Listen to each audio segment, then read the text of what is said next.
There are people in this world who seem to have everything go right for them. The right opportunities show up, the right people appear at the right time. Doors open that most people don't even know exist.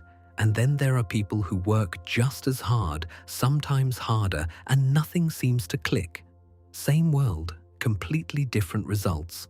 So what is actually going on? Is luck just random? Is it genetics? Is it timing? Or is there something deeper happening inside the minds of lucky people that nobody is talking about?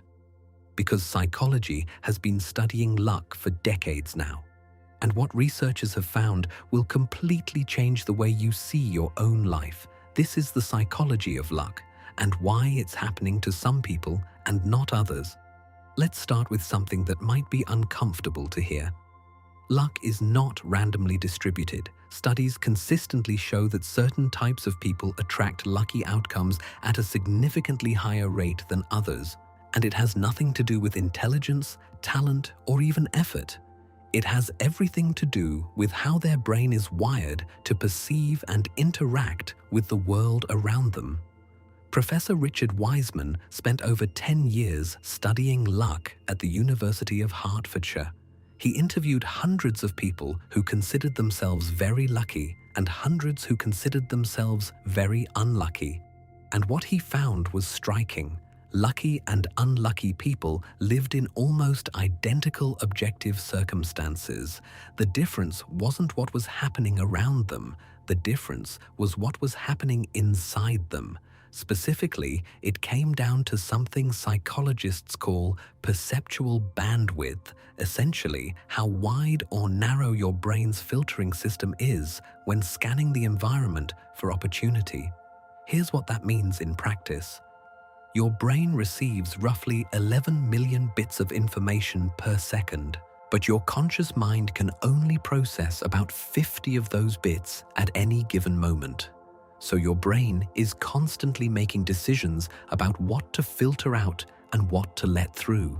And the criteria it uses for that filtering is built entirely from your beliefs, your emotional state, and your past experiences. Lucky people, without even realizing it, have a wider filter. Their brain lets more in. They notice more. They spot the opportunity in the room that everyone else walked past. They pick up on the subtle social cue that leads to the right conversation. They register the chance encounter that ends up changing their life. Unlucky people have a narrower filter, not because they're less intelligent, but because anxiety, stress, and negative expectation literally shrink the brain's ability to detect opportunity. This is called attentional narrowing, and it's one of the most well-documented phenomena in cognitive psychology. Think about that for a second. Stress and negative expectation don't just feel bad. They biologically reduce the number of lucky opportunities your brain is even capable of seeing. You could be walking past your biggest opportunity right now, and your brain would filter it out completely because it's too busy scanning for threats. Now, this brings us to something even more fascinating: the role of openness and what psychologists call behavioral flexibility. Lucky people don't just see more opportunities, they also act on them differently. Research shows that lucky people are significantly more likely to introduce variability into their routines. They take different routes, they talk to strangers, they say yes to things they're not sure about. They place themselves in novel situations far more often than unlucky people do, and this matters because luck, at its core, requires exposure. You cannot win a game you're not playing. You cannot meet the right person if you're always in the same room with the same people. Lucky people intuitively understand that the more varied their experience, the more surface area they create for fortunate coincidences to occur. Unlucky people tend to live in highly predictable patterns. Same routine, same environment, same social circle. And predictable patterns produce predictable and usually average outcomes. But here's where it gets really psychological. It's not just about what lucky people do, it's about how they process what happens to them. There's a concept in psychology called explanatory style. Essentially, the story you tell yourself about why things happen, and this is where lucky and unlucky people diverge in a profound way. When something bad happens to an unlucky person, they tend to explain it as permanent, personal, and pervasive. It's always going to be like this. It's my fault. It affects everything. When something good happens, they explain it as temporary, external, and specific. That was a fluke. Someone else made it happen. It probably won't last. Lucky people do the exact opposite. When something bad happens, they see it as temporary, situational, and limited. This is just one thing. It won't last. It doesn't define everything. When something good happens, they internalize it. They own it. They see it as evidence of a pattern.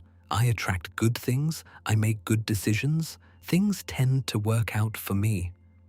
Over time, this creates a compounding psychological effect. Lucky people build an internal identity around being lucky.